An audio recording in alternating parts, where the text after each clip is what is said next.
पाकिस्तानच्या वतीनं कुरापती सुरूच आहेत, मात्र पाकिस्तानच्या हल्ल्याचा जो डाव आहे तो भारत पुन्हा आणि पुन्हा जो आहे उधळतोय। डिफेन्स सिस्टीम जी आहे भारताची ती ऍक्टिव्ह झालेली आहे। 15 शहरांवर पाकिस्तानने हल्ल्याचा प्रयत्न केलाय। काय सविस्तर माहिती आहे? मी काय म्हणतो, पाकिस्तानने किती दिवसण्याचा प्रयत्न केला तरी काही त्याचा उपयोग होणार नाही, कारण we are one of the best armies of the world. आपण जगातली आजच्या घटकेला एक चांगली मोठी अर्थव्यवस्था असे बरोबरच आपण एक चांगलं आपलं ज्याला म्हणतो ना आर्मी आहे, आणि विशेषतः आमचे एअरफोर्स आणि पायलट हे फार स्किलफुल आहेत। जगातले सर्वात चांगले फायटर पायलट आमच्याकडे आहेत, आणि त्याचप्रमाणे टेक्निकली सुद्धा आमची सगळी सिस्टम इतकी चांगली आहे, म्हणजे एअर डिफेन्स सिस्टम इतकी सुंदर आहे, म्हणजे 100% किल आहे। म्हणजे इव्हन इस्रायलच्या जेव्हा एअर डिफेन्स त्यांचा हमाशावरती जे पण झालं तिथं त्यांचा 98% रिझल्ट होता, आमचा 100% रिझल्ट आहे। म्हणजे आमच्याकडे जे स्किल आहे, आमचे जे सैनिक आहेत आणि आमचे सैनिक अधिकारी जे आहेत त्यांच्यामध्ये छत्रपती शिवाजी महाराज मला दिसतात आणि राणा प्रताप दिसतात, कारण हे आमच्या इतिहासामध्येच आहे की आमच्या शिवाजीराजांचे 15 घोडेस्वार जायचे आणि कुशलतेने मुघलांचे 500-500 घोडे शत्रू कापून यायचे। तर तेच करतो आपण, आणि आपल्या रक्तामध्येच आहे, आणि यांनी किती दिवसलं तरी काही उपयोग होणार नाहीये। We are one of the largest population of the world. जगात मध्ये आपली आज इकॉनॉमी पण इतकी सुदृढ झालेली आहे, आणि हे पाकिस्तानने किती दिवसण्याचा प्रयत्न केला तरी ते फेल्ड स्टेट आहे, आणि ते सगळं त्यांचं जे पण जे आहे ना ते सगळं कुराणाच्या नावावर चाललेलं आहे, आणि कुराणमध्ये त्यांना लिहिलंय की भारतावरती त्यांना युद्ध करायचे, त्याला गजवाय हिंद म्हणतात। आमच्या बऱ्याचशा नॉन मुस्लिम भारतीयांना माहिती नाही, गजवाय हिंद हे त्यांच्या कुराणमध्ये लिहिलेलं आहे। आता बघा कधीपासून त्यांनी आमच्यावरती गजवा करायची सुरुवात केलेली आहे।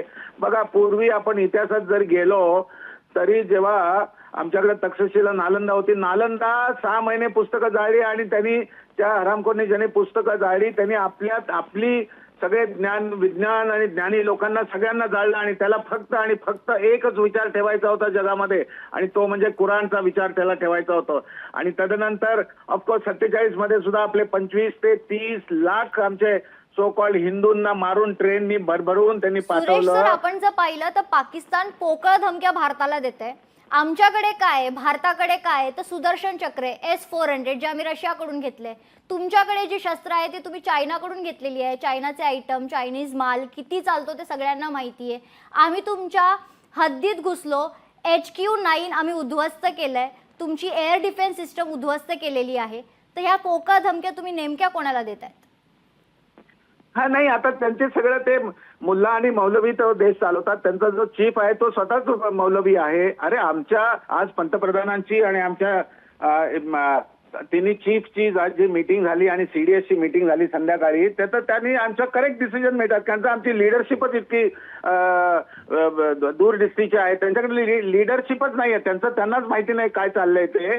तर आम्ही मजबूत आमचं सैन्य दल तर आहेच आहे, आणि जसं मगाशी आपणच फार सुंदर वक्तव्य केलं की 100% आमचं जे एअर डिफेन्स सिस्टम आहे ते सक्सेसफुल आहे। त्यांनी 15 ठिकाणी हल्ले केले, त्याचे सगळे हल्ले हवेमध्येच उडवून टाकले, आणि टेक्निकली आणि स्किलफुल आमची सगळी मंडळी आहेत, आणि आपण सगळं गर्वाने म्हणायला पाहिजे की आम्ही भारतीय आहोत, आणि आम्ही एक विचार घेऊन आम्ही काम करतो। आम्ही कुणाला विनाकारण नाहक मारत नाही, त्यांच्यावर कोलॅटरल आम्ही आतापर्यंत डॅमेज केलेलं नाही आहे। आम्ही फक्त त्यांचे जे काल परवा आपण जे पण त्यांच्यावरती केलं ते त्यांचे फक्त जे दहशतवादी ट्रेनिंग सेंटर्स होते त्याच्यावरच हल्ले केले। आपण तिथल्या दुसऱ्या सिव्हिलियन्सना नाहक असं त्याच्यावरती हल्ले केले नाहीत।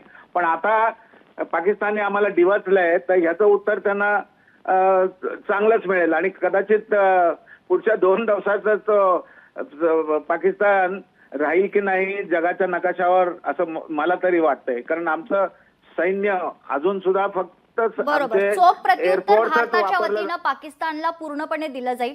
तुर्तास धन्यवाद आपण केलेल्या सविस्तर चर्चेसाठी। लोकशाही मराठी ऐका, पहा, जागरूक रहा।